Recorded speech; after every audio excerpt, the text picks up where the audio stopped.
अस्सलामु अलैकुम वरहमतुल्लाहि वबरकातुह। नमस्कार दोस्तों, आज एक ख़ास पैगाम लेकर के आए हैं आप सबके बीच। सोचने और समझने की बात है। आज दिल बहुत उदास है।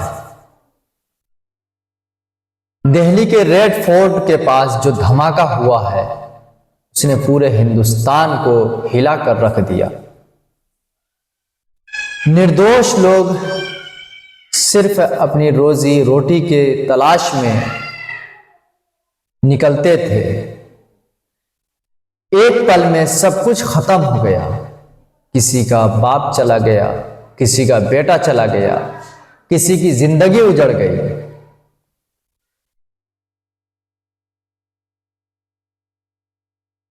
ये हमारे दर्द है, सिर्फ उन परिवार का नहीं है। ये हमारा दर्द है, सिर्फ उन परिवार का नहीं है, पूरे देश का दर्द है। टेररिज्म का कोई मजहब नहीं होता है। जिन लोगों ने अपनी जान गंवा दी, हम दुआ करते हैं अल्लाह उन्हें जन्नत नसीब फरमाए, उनके परिवार को सब्र अता फरमाए। लेकिन एक बात याद रखिए, हम डरेंगे नहीं, हम झुकेंगे नहीं। हिंदुस्तान एक था, एक है, एक रहेगा। जो हमारी एकता तोड़ने की कोशिश करेगी वो समझ ले हिंदुस्तान जवाब देना जानता है। मैं मोहम्मद सुलेमान आप सब से यही कहना चाहता हूं,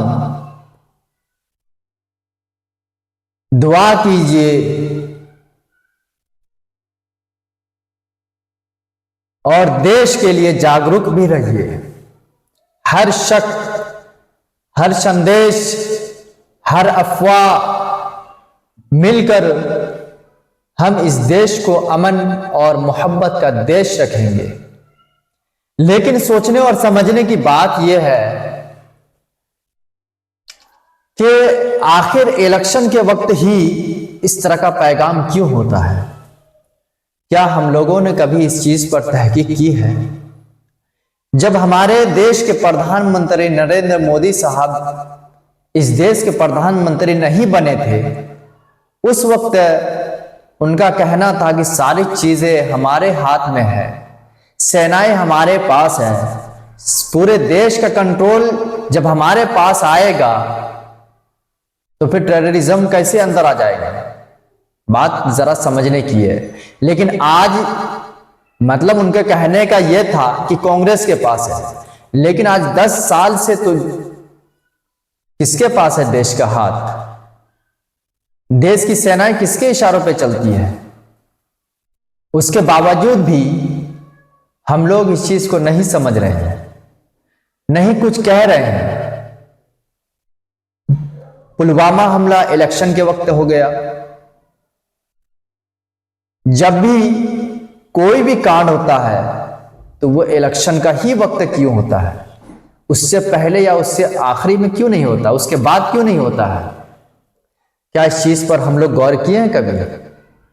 ये सब देश के बड़े बड़े लीडर मिले हुए होते हैं। हमारा निवेदन यही है हमारे देश के प्रधानमंत्री जी से कि आप देश चलाइए। विदेश घूमने के चक्कर में देश को बर्बाद मत कीजिए। हिंदू, मुस्लिम, सिख, ईसाई जो एकता है, जो भाईचारगी हमारे देश में चल रही है, उसको बरकरार रखिए, ना कि उसको तोड़वाइए। और इस चीज का अच्छे से जानकारी लीजिए कि आखिर इस तरह का दंगाई कौन करता है, कौन लड़ाता है। बहुत अफसोस की बात है, अगर बॉर्डर से कोई खाली हाथ आ जाए, बॉर्डर क्रॉस कर दे, तो पता चल जाता है क्या कोई बम बारूद लेकर के, RDX लेकर के हमारे देश में घुस जाए, उसको नहीं पकड़ा जा सकता? वो फिर हमारे देश में आए कैसे? सबसे बड़ा सवाल तो यह है, जब तक हमारे देश के कुछ गद्दार मिले हुए ना हो और कुछ लोग तो गोदी मीडिया तो सिर्फ मुस्लिम मुस्लिम मुस्लिम मुस्लिम करके ही अपने बेड़ा पार कर लेता है और अपना TRP चमका लेता है। आप जरा देखिए, जहां पर भी दंगाई हुई, सबसे ज्यादा नाम आने वाला जो सामने आया है वो हिंदू का है। लेकिन मैं ये नहीं कहता कि हिंदू टेररिज्म है, नहीं हिंदू है, नहीं मुस्लिम है, नहीं सिख है, नहीं ईसाई है। सबसे बड़ा टेररिज्म है उसका कोई जाति धर्म नहीं है, उसका कोई ईमान नहीं है।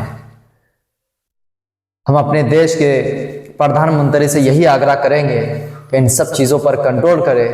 अरे किसी पॉलिटिकल लीडर का तो खानदान परिवार तो दुनिया से नहीं जाता है, हमारे देश के नौजवान शहीद होते हैं। बड़ी अफसोस की बात है, गरीब लोग शहीद होते हैं। इस चीज पर जरा गौर करिए। जय हिंद,